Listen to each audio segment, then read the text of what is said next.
Good morning all of you. आज मैं inter audit amendments की क्लास दे रहा हूँ, ठीक है, for December 21 exam. Obviously few things to be clarified, whether you are a CA और अ CMA और a CS, this is for everybody. CS वालों के ऑडिट बोल के कोई सब्जेक्ट होता नहीं है, पर इसमें जो ज्ञान है वो लॉस के साथ मिक्सचर है, तो उनको भी काम आ सकता है, ठीक है। तो ये सबके लिए होता है, मैं अलग अलग कुछ नहीं, सबके लिए बता रहा हूँ।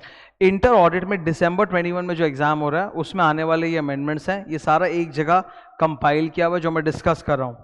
ओके ये रहे नोट्स, ये 6 पेजेस के नोट्स हैं, ठीक है, मैं डिस्कस कर रहा हूँ, सुन लो। अच्छा, अभी फिलहाल बस मुझे 5 मिनट, एक अमेंडमेंट ऐसा है जो डिस्कस करना है, जो सबको सुनना है। उसके बाद जो भी नए स्टूडेंट्स हैं जिन्होंने मुझसे नवंबर 21 की क्लासेस ली हैं, उन्हें और कोई अमेंडमेंट नहीं देखना, बिकॉज ये सारा पढ़ाया हुआ है A to Z, ठीक है। तो वो सबसे पहला अमेंडमेंट है कारो वाला, मैं बता देता हूँ, ठीक है। ये देख लो इधर, कारो इंस्टीट्यूट ने क्लैरिफाई कर दिया है कि आने वाला जो एग्जाम है December 21, उसमें कारो 2020 नहीं पढ़ना है, कारो 16 पढ़ना है। तो मैंने बहुत पहले ही कारो 16 की पूरी क्लास नोट्स के साथ यूट्यूब पे डाल दी थी, और कारो 20 का भी जो नए बैच में क्लासेस हुआ था वो भी मैंने यूट्यूब पे डाल दिया था। बिकॉज क्या है कि कारो ऐसा टॉपिक है जो पुराना नया सबको एक कन्फ्यूजन रहता है, तो मैंने यूट्यूब पे डाल रखा है। मेरे वेबसाइट पे जाओगे तो मेरे वेबसाइट पे siddharthagrawalclasses.com टॉप पर ही अमेंडमेंट्स का एक लिंक बना हुआ है, क्लिक करोगे सारे सब्जेक्ट वाइज अमेंडमेंट पूरे 3-4 टर्म के आपको सजा के मिल जाएंगे। हर टर्म में जो 6 महीने वाला अमेंडमेंट होता है वही है। तो कोई स्टूडेंट है वो सपोज 3 साल बाद एग्जाम दे रहा है, तो उसको 3 टर्म का पूरा ही अमेंडमेंट देखना पड़ेगा, ठीक है, वैसा करके सारा डाला हुआ है। तो उस अमेंडमेंट लिंक्स में कारो 16 का लिंक भी डाला हुआ है, कारो 20 का लिंक भी डाला हुआ है। तो ऐसा नहीं कि कारो 20 खो जाएगा, it will be there, you can study it later on. CARO 16 के सारे क्लासेस वगैरह यहाँ पे सब डाले हुए लिंक्स मैंने बता दिया आपको। अच्छा, कारो 16 के एप्लीकेबिलिटी में एक चेंज हुआ है, वो मैं बता रहा हूँ, ठीक है। ये देखो इधर, चाहे कारो 2016 हो चाहे कारो 2020 हो, दोनों में एक चीज कॉमन है और वो है नॉन एप्लीकेबिलिटी।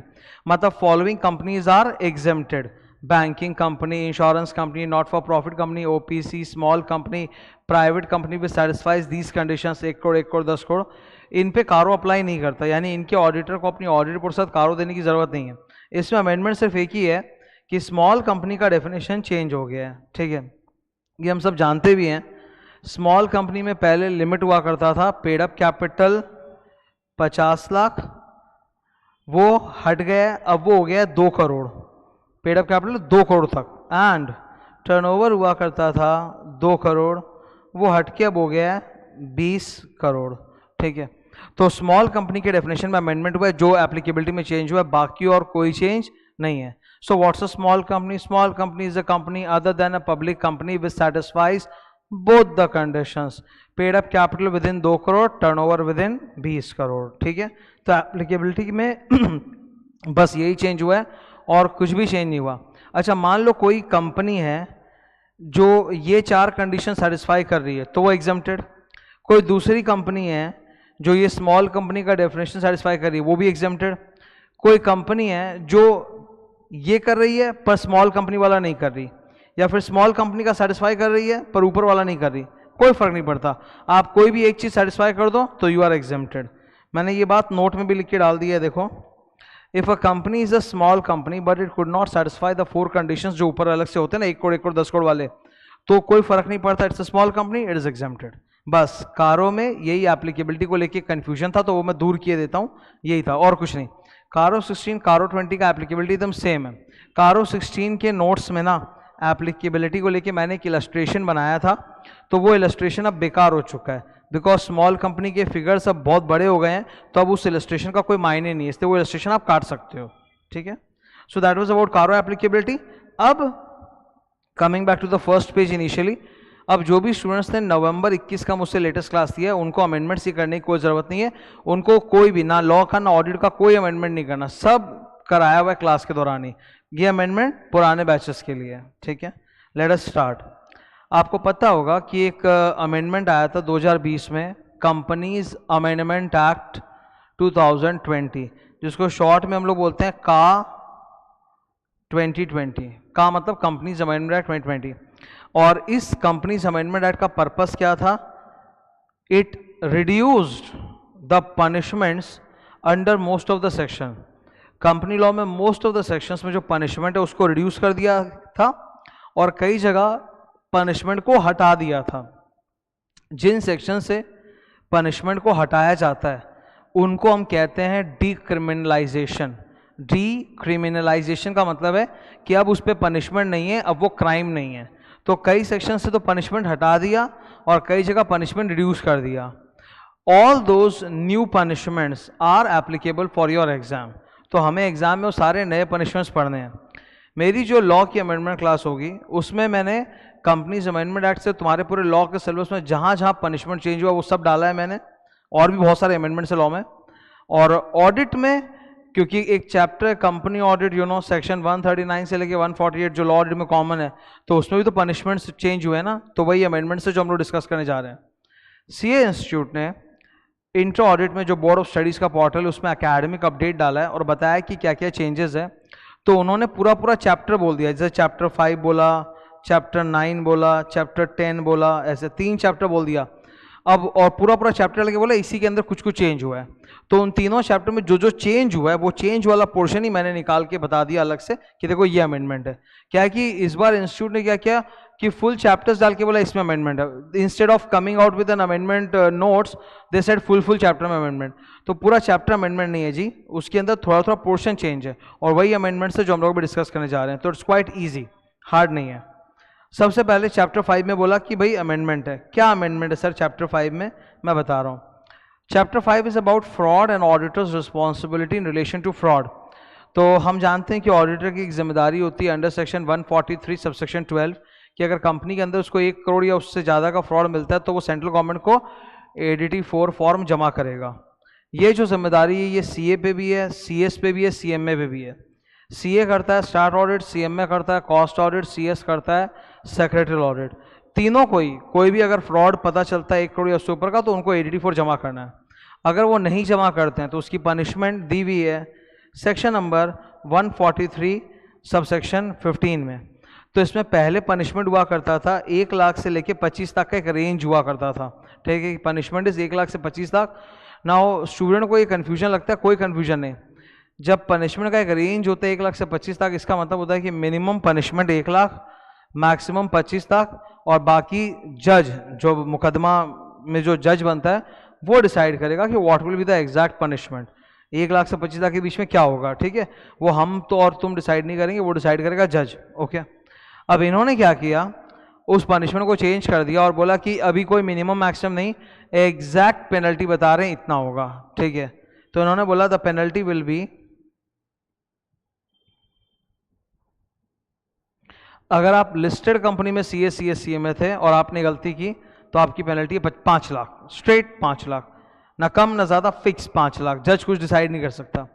और अनलिस्टेड कंपनी में अगर आपने यही बदमाशी की कि ADT 4 जमा नहीं किया तो पेनल्टी है 1 lakh exact. So now there is no range, there is an exact penalty of 5 lakh या 1 लाख। अगर आप लिस्टेड कंपनी के ऑडिटर थे और आपने जमा नहीं किया तो 5 लाख, अगर आप अनलिस्टेड कंपनी के ऑडिटर थे आपने जमा नहीं किया तो 1 लाख। ठीक है, तो ये अभी पेनल्टी नया वाला जो याद रखना है, वो इंपॉर्टेंट है, बहुत इंपॉर्टेंट है ये। नेक्स्ट, चैप्टर नंबर 9 में अमेंडमेंट किया, एकदम टुच्चा सा अमेंडमेंट है। Actually it's not a amendment of 21, it's an amendment of 2017। ठीक है, 2017 में ये अमेंडमेंट आया था, इन्होंने अभी उठा के ये मेंशन कर दिया, तो ठीक है कोई बात नहीं, मैं बता देता हूँ क्या है। In chapter number 9 audit of items of FS, वहाँ बहुत सारे आइटम्स ऑफ FS होते हैं, उनका असर्शन वाइज ऑडिट प्रोसीजर दिया हुआ रहता है। उसी में एक आइटम है शेयर कैपिटल। शेयर कैपिटल के अंदर वैल्यूएशन असर्शन, उसके नीचे प्रोसीजर्स हैं, उसमें से एक है issue of sweat equity share, section number 54। Now sweat equity share law में भी आता है, ऑडिट में भी आता है, तो ये रहा section 54 sweat equity share. Sweat equity share क्या होता है सर, अगर कंपनी का कोई एम्प्लॉय या डायरेक्टर कुछ इंटेलेक्चुअल प्रॉपर्टी डिस्कवर किया और कंपनी को दे रहा है तो बदले में कंपनी उसको इक्विटी शेयर दे रही है। एम्प्लॉय या क्या दे रहा है कंपनी को, KIV, know how, intellectual property, value addition, ये सब दे रहा है, और बदले में कंपनी क्या दे रहा है, इक्विटी शेयर। ऐसे इक्विटी शेयर नॉर्मल जैसा ही होता है इक्विटी शेयर, इसको हम बोल देते हैं fancy sweat equity share. So sweat equity share is not some another kind of equity share, is the plain ordinary equity share जो होता है वही होता है। ठीक है, now sweat equity share issue करने के लिए 4 कंडीशंस हुआ करते थे। 2017 में अमेंडमेंट आया था और उसमें से एक कंडीशन ये वाला हटा दिया गया, ठीक है, तो 3 ही कंडीशन बचे थे, तो यही अमेंडमेंट और ये पुराना अमेंडमेंट है, it's an old amendment.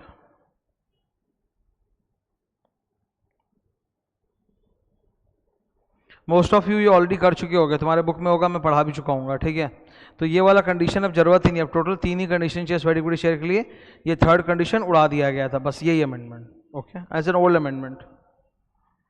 Next chapter 5 और 9 के बाद आता है चैप्टर नंबर 10। सबसे ज़्यादा चेंजेस तो सर इसी में होंगे, क्योंकि ये लीगल चैप्टर था पूरा, सेक्शन 139 से 148, तो जहाँ जहाँ इसमें पनिशमेंट्स है वो तो सारे चेंज होंगे as per companies amendment act, तो वही इसमें मेजर अमेंडमेंट है। इसके अलावा ऑडिट रिपोर्टिंग वाला जो टॉपिक था सेक्शन नंबर 143 का 3, जिसमें 10 मैटर थे, बाप ऑफ दीपिका, उसमें अच्छा अमेंडमेंट है जो मैं अलग से भी पढ़ा के डाल चुका हूँ यूट्यूब पे, अभी फिर एक बार बता देता हूँ, ठीक है।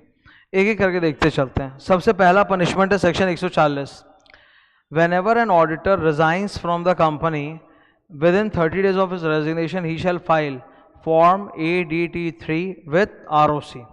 अगर वो जमा नहीं करता है तो उस पर पनिशमेंट ये था, this is an old punishment, okay. Minimum 50,000 और auditors remuneration whichever is less, continuing per day का 500 रुपया per day, and maximum punishment 5 lakh.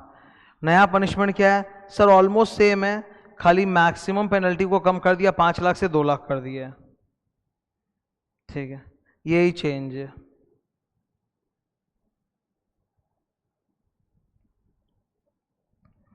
तो अगर कोई ऑडिटर रिजाइन करने के बाद ADT3 जमा नहीं कर रहा है विद इन 30 डेज, तो उसको सजा कितनी है? ये रही सजा। व्हाट इज द मैक्सिमम सजा? 2 लाख रुपया, ठीक।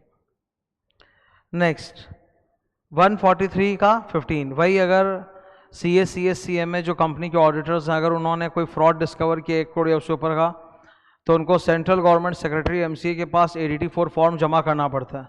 अगर वो जमा नहीं करेंगे तो सजा है, पहले थी 1 लाख से 25 लाख, अभी है फिक्स्ड 5 लाख 1 लाख फिक्स, जो अभी पढ़ाया मैं, ठीक है। रिपीट, जो चैप्टर 5 का अमेंडमेंट फर्स्ट पेज में था ना, ये वही है, सेम, ओके। नाउ सबसे बड़ा पनिशमेंट कंपनी ऑडिट चैप्टर में किस सेक्शन में? 147। अरे सर वो सेक्शन ही पनिशमेंट का सेक्शन है, सेक्शन 147 वो सेक्शन ही पनिशमेंट का सेक्शन है, तो उसमें तो चेंज आएगा ही। इसमें था कि अगर कोई कंपनी सेक्शन नंबर 139 से 146, 139 स्टार्ट होता है चैप्टर, 139 से लेकर 146 में किसी भी सेक्शन का वायलेशन करते हैं तो कंपनी पे एक सजा है और कंपनी के जो ऑफिसर्स हैं उन पे एक सजा है, ठीक है। कंपनी पे सजा कितनी है सर? 25,000 से लेके 5 लाख, इसमें कोई चेंज नहीं हुआ, वही है। ऑफिसर के ऊपर क्या सजा है? 1 साल तक का जेल और 10,000 से 1 लाख और बोथ। अब वो जेल हटा दिया, अब सिर्फ पेनल्टी है,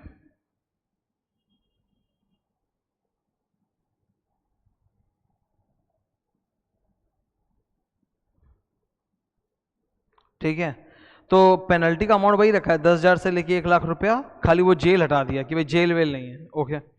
सो सिंपल एकदम, इफ द कंपनी और its officers commit a default in following section 139 to 146, the punishment shall be as follows, on company 25,000 to 5 lakh, on officer 10,000 to 1 lakh. Now this is the punishment on company and officer, not on the auditor. Auditor पे जो punishment है वो नीचे है, ये देखो, auditor पे जो पनिशमेंट है वो ये है। अब यहाँ अंदर पनिशमेंट में कोई चेंज नहीं किया है, ये जो पनिशमेंट का क्वांटिटी आपको दिख रहा है जैसा पहला था वैसा ही है। This is the punishment on auditor, okay, mind you, this is the punishment on auditor. इसमें पनिशमेंट में चेंज नहीं हुआ, इसमें एप्लीकेबिलिटी में चेंज हो गया। पहले बोला हुआ था if the auditor violates 139 appointment procedure, 143 duties of auditor, 144, 145, ये 144, 145 वही होते हैं ऑडिट रिपोर्ट साइन करने के ऊपर, ठीक है, और एजीएम में रीड आउट करने के ऊपर, सर अटेंड करने के ऊपर। तो ये 4 पनिशमेंट्स थे, क्लियर। 4 सेक्शन का अगर ऑडिटर वॉयलेशन कर रहा है तो उस पर ये पनिशमेंट होगा। कमाल है, अमेंडमेंट आया और जो सबसे इंपॉर्टेंट सेक्शन है वो हटा दिया। ये है amendment. As per the amendment अगर ऑडिटर 139, 144 या 145 का वायोलेशन करता है तो ये पनिशमेंट है, पर 143 जो कि सबसे इंपॉर्टेंट होता है ड्यूटीज ऑफ ऑडिटर, अगर वो उसका वायोलेशन करे तो ये पनिशमेंट नहीं है। तो ऑब्वियसली हम सबके दिमाग में क्वेश्चन आएगा, सर मान लीजिए कोई ऑडिटर है वो नेग्लिजेंट है, वो अपनी ड्यूटी ढंग से नहीं पूरी करता, उसकी ड्यूटी सेक्शन 143 में लिखी है और वो सेक्शन 143 वाली ड्यूटीज अच्छी तरह से निभा नहीं रहा है, तो उस पर सज़ा कितनी होगी? ये तो नहीं होगी, ये तो अमेंडमेंट हटा दिया, तो सर क्या होगी? तो मैं बता रहा हूँ क्या होगी, लिख लो। If an auditor is negligent and fails to discharge his duty under section 143, then NAFRA and ICAI will take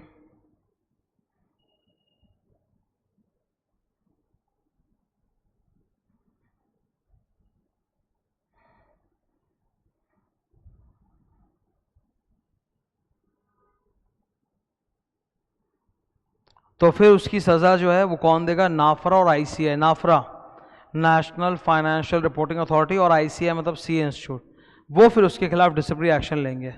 ठीक है, तो 143 अगर वो नहीं फॉलो कर रहा है तो उसके लिए उसको ये वाली 147 की सज़ा नहीं मिलने वाली।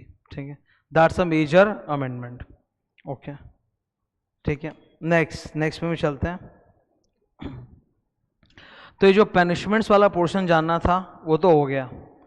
अब आते हैं इसी में 143 का 3 ऑडिट रिपोर्ट में अमेंडमेंट्स। ठीक है, ये क्या हुआ है? बहुत सरल, बहुत सिंपल डिस्कस कर रहा हूँ। ठीक है, ध्यान से देखो, 143 का 3 क्या होता है? It has 10 matters. सेक्शन 143 का 3 में 10 मैटर्स होते हैं जिसके ऊपर ऑडिटर को अपनी ऑडिट रिपोर्ट में कमेंट करना पड़ता है। मैं उन 10 मैटर्स को याद करने के लिए क्लास में हमेशा लिखाता हूं बाप of Deepika, Deepika with a Q.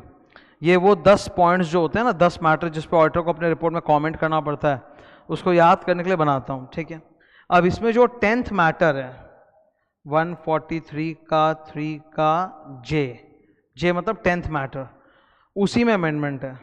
उसमें ना सर पहले उसमें क्या है कि 3 पॉइंट्स ही थे, पहले इसमें सिर्फ 3 पॉइंट्स थे एकदम शुरू में। फिर क्या हुआ कि डीमोनेटाइजेशन आया और उसके ऊपर एक पॉइंट ऐड हो गया। फिर डीमोनेटाइजेशन तो चला गया, बहुत पुरानी बात है, 2016, उसको हटा दिया गया। फिर इसमें 3 और नया पॉइंट्स जोड़ दिया गया। तो जो 10th मैटर है दैट इटसेल्फ कंटेन्स 6 पॉइंट्स।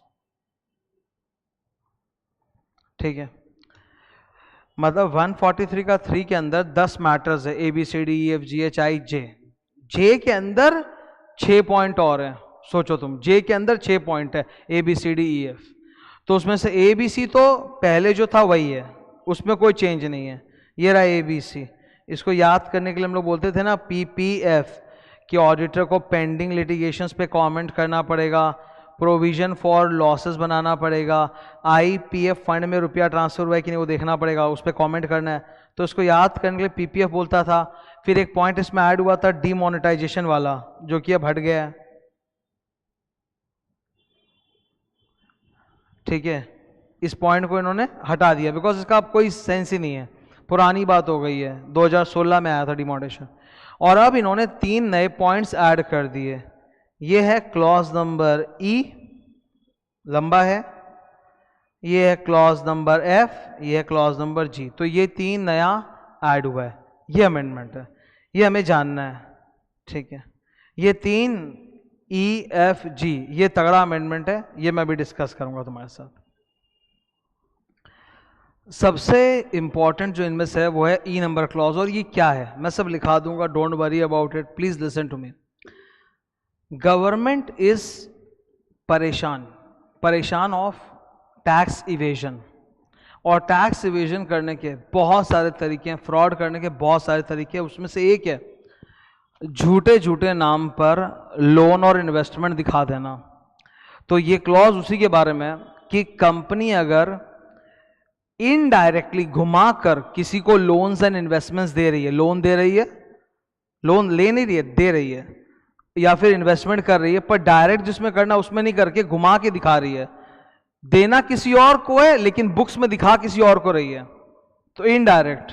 तो बोला ऐसे जितने भी इनडायरेक्ट लोन्स एंड इन्वेस्टमेंट्स है ना, जो कंपनी दे रही है या कंपनी खुद एक इंटरमीडिएरी बन के किसी और के लिए लेके किसी और को दे रही है, पर उन्होंने बुक्स में ये सब अच्छे से डिस्क्लोज नहीं किया, तो ऑडिटर पक्का पक्का पक्का यहाँ पे कमेंट करेगा।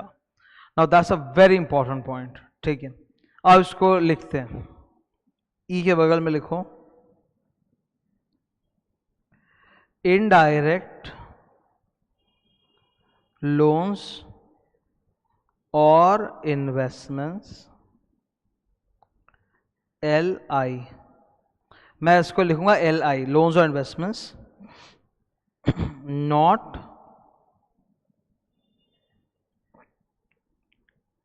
Shown in FS।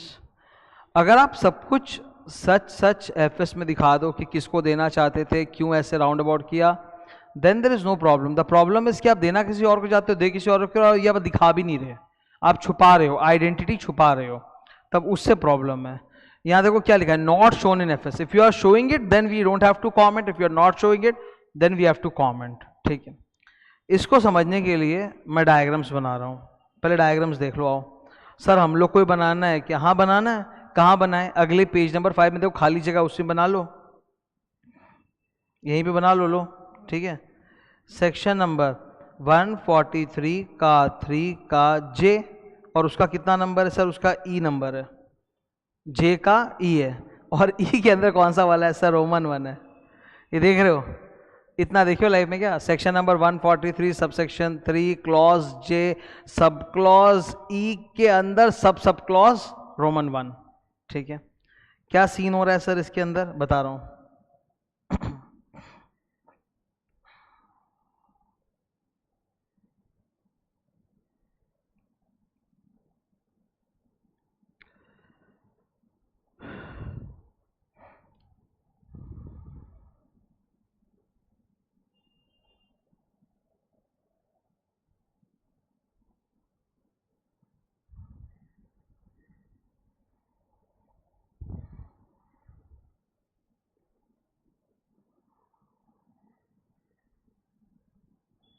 कंपनी, ये हमारा क्लाइंट है,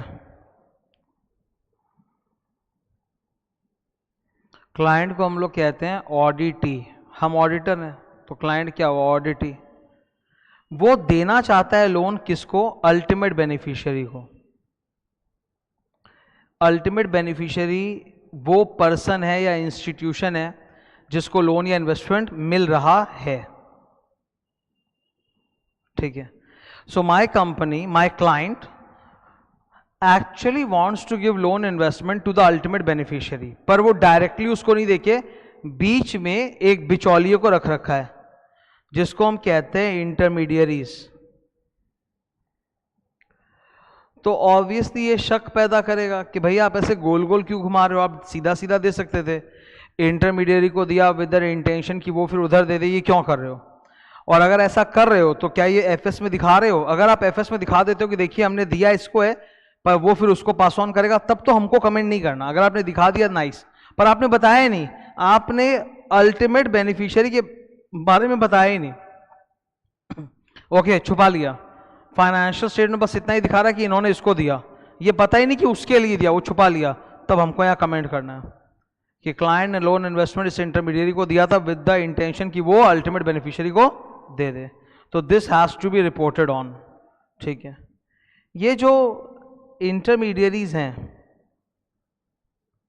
या अल्टीमेट बेनिफिशियरी है, ये कोई भी हो सकता है, एनी पर्सन और entity, company, Hindu family, individual, कैसा भी पर्सन या एंटिटी हो सकता है, ठीक है।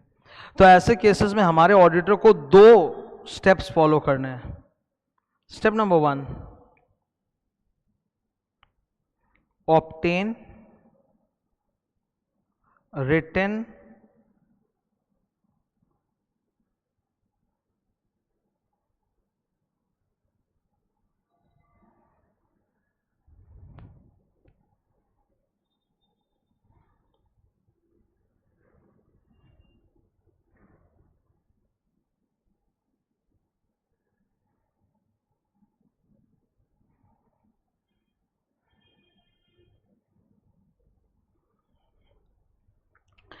पहला मैनेजमेंट से लिखवा के एक रिटन रिप्रेजेंटेशन लेना पड़ेगा।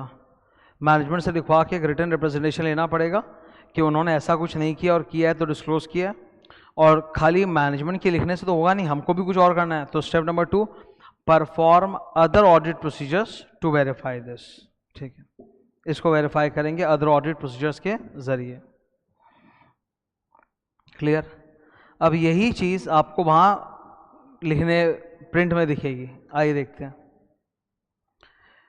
ई का 1, स्टेप नंबर 1, ठीक है, कि मैनेजमेंट ने लिख के दिया है। स्टेप नंबर 2, हम भी अपनी तरफ से अदर ऑडिट प्रोसीजर परफॉर्म करके वेरीफाई करेंगे कि मैनेजमेंट ने जो लिख के दिया सच है कि झूठ है। अब क्या, अब रोमन 1 में मैं हाईलाइट करूंगा मेरे साथ साथ। ठीक है, no funds have been loaned और invested by the company to intermediaries with the understanding that the intermediary shall lend or invest in ultimate beneficiary। खाली जो ग्रीन कलर में हाईलाइट है वो पढ़ो। बोलता है कि हमारी कंपनी ने किसी भी इंटरमीडियरी को लोन इन्वेस्ट नहीं किया विद द इंटेंशन कि वो अल्टीमेट बेनिफिशियरी को दे, मतलब ऐसे घुमा के नहीं दिया, और अगर दिया है तो डिस्क्लोज किया। डिस्क्लोज कर दिया, नो प्रॉब्लम। नहीं डिस्क्लोज किया तो मैं यहाँ कमेंट करूंगा। ठीक, ये था ई का रोमन 1। अब रोमन 2 देखेंगे। चलो,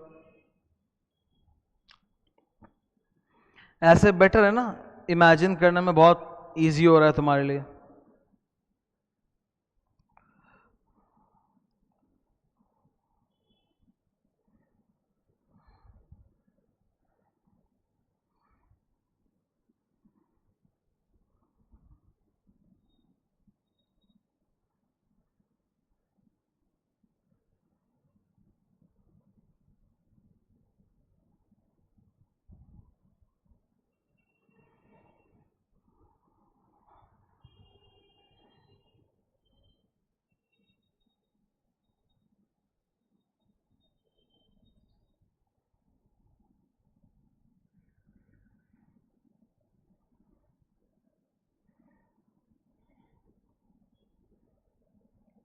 इस बार हमारा जो क्लाइंट है कंपनी, वो खुद बीच में, मतलब वो खुद इंटरमीडिएट है, मतलब उसको किसी से मिला है, खुद के लिए नहीं, किसी और को देने के लिए। किससे मिला है? जिससे मिला है उसको हम लोग कहेंगे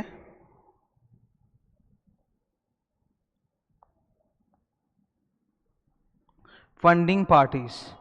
मतलब ऐसा तो नहीं हुआ ना कि किसी फंडिंग पार्टी ने मेरे क्लाइंट में लोन इन्वेस्टमेंट किया with the understanding and arrangement कि मेरा क्लाइंट खुद के लिए नहीं, वो दूसरे को पास ऑन कर देगा। अगर ऐसा है तो या तो बुक्स में प्रॉपर्ली डिस्क्लोज हो या फिर हम कमेंट करेगा। यहां पर भी वही सेम 2 स्टेप्स हैं।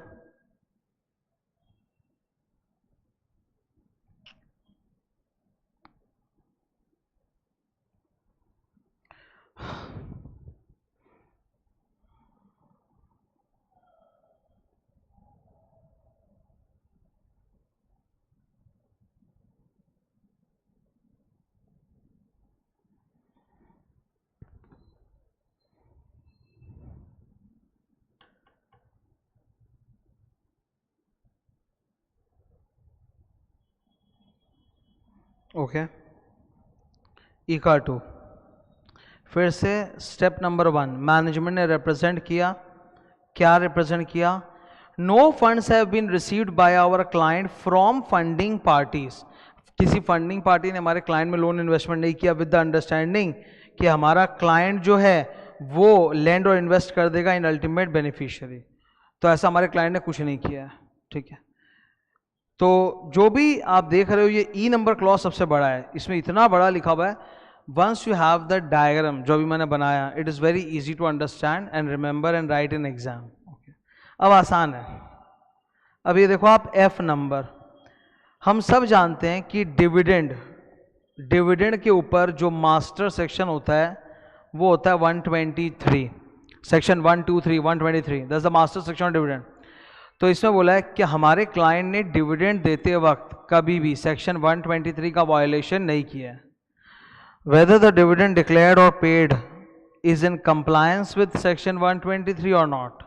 ठीक है, नेक्स्ट, ये एक नया टॉपिक आया है जो मतलब इंडिया में फॉलो होगा फ्रॉम 1 अप्रैल 22, पर ये अपने को पढ़ना है। ठीक है, ये क्या है कि starting from the next financial year 1 April 22 onwards, client अगर अपना बुक्स ऑफ अकाउंट्स किसी अकाउंटिंग सॉफ्टवेयर के थ्रू मेंटेन कर रहा है, जो कि कर ही रहा होगा, कोई भी पेपर पेन पे बैठ के घसता नहीं अकाउंट, सबके पास सॉफ्टवेयर है, तो बोलता है the accounting software that is used by the client must have a facility कि वो अंदर के जितने भी ट्रांजैक्शंस का ऑडिट ट्रेल है उसको प्रिजर्व करें 8 साल तक। ऑडिट ट्रेल का मतलब क्या होता है, जब आप अकाउंट्स बनाते हो कंप्यूटर में, लैपटॉप में, तो बीच में जो इंटरमीडिएट डेटा होता है ना, वो डिलीट हो जाता है अपने आप ही सिस्टम से, खाली फाइनल एंड रिजल्ट दिखता है, ऐसा होता है। तो इससे फिर ऑडिटर को दिक्कत होती है कि वो ऑडिट नहीं कर पाता कि बीच में कैसे कैसे क्या हुआ।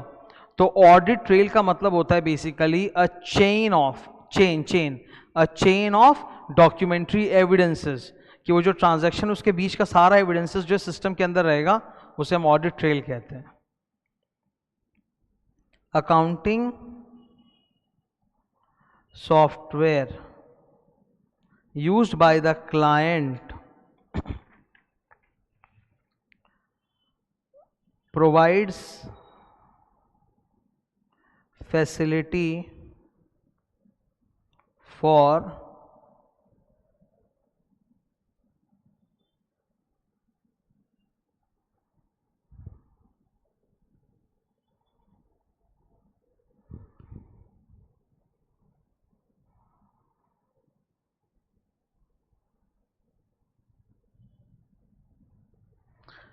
according to the company law section number 128, books of accounts must be preserved for a period of 8 years. Similarly, अगर क्लाइंट अकाउंटिंग सॉफ्टवेयर में अपना बुक्स बना रहा है तो starting from the next financial year 1 April 22 onwards जो भी software वो यूज करेगा, that software must have a facility of preserving the audit trail. Audit trail का मतलब होता है ट्रांजैक्शन का जो सीक्वेंशियल प्रोसेसिंग होता है सिस्टम के अंदर, सॉफ्टवेयर के अंदर, वो सारा स्टोर्ड रहना चाहिए। ठीक है, फॉर हाउ लॉन्ग, 8 years। देखो लिखा है preserved by the company as per the statutory requirement for record retention. तो what is the statutory requirement for record retention? Section 128 sir 8 साल, तो 8 साल तक ऑडिट ट्रेल प्रिजर्व्ड रहेगा। ठीक है, तो ये था बाप ऑफ दीपिका का 10 मैटर्स। 10वां मैटर जो था 10th, उसी के अंदर 3 नए पॉइंट्स ऐड हुए। Number E indirect loans and investments, number F dividend legal compliance section 123, and number G accounting software must have an audit trail preserving facility. Okay, अब ये एक छोटा सा अमेंडमेंट, वो क्या है मैं बता देता हूं। ये इंस्टीट्यूट के किताब में आपको नहीं मिलेगा, पर आपके नॉलेज के लिए ज़रूरी है। क्या होगा कि तुम कोई भी कंपनी का ऑडिट रिपोर्ट खोलोगे और उसमें 143(3) में 10 मैटर्स जब पढ़ोगे तो वहाँ अचानक से एक और एक्स्ट्रा मैटर दिखेगा जो 10 मैटर्स की लिस्ट में नहीं है, पर वहाँ लिखा हुआ मिलेगा तुमको, और तुम सोचोगे अरे सर ने तो बताया नहीं था, ये तो एक्स्ट्रा कुछ आ गया। Actually that is the 11th matter, that is an 11th matter जो 143(3) के लिस्ट में है ही नहीं, जो सेक्शन नंबर 197 में दिया है। सेक्शन नंबर 197 बोलता है कि एज एन ऑडिटर आपको चेक करना है कि कंपनी जो भी रेम्यूनरेशन पे कर रही है to the directors, it is as per section 197 and schedule 5। Final में आता है, बहुत ही जबरदस्त टॉपिक है। फाइनल में आता है कि कंपनी जो भी रेम्यूनरेशन पे कर रही है डायरेक्टर्स वगैरह को, वो एज पर सेक्शन 197 शेड्यूल 5 है। ये बात कमेंट करना है अपने रिपोर्ट में, यानी 143(3) के अंदर, पर 143(3) के जो 10 पॉइंट की लिस्ट उसमें ये नहीं है, तो it is like an 11th matter. ठीक है, एक्स्ट्रा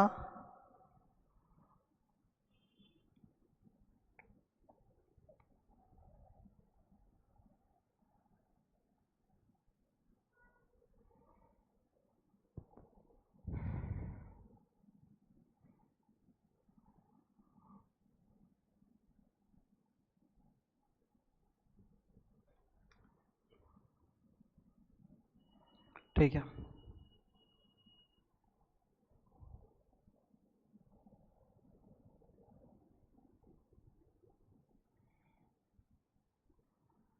ओके बस हो गया।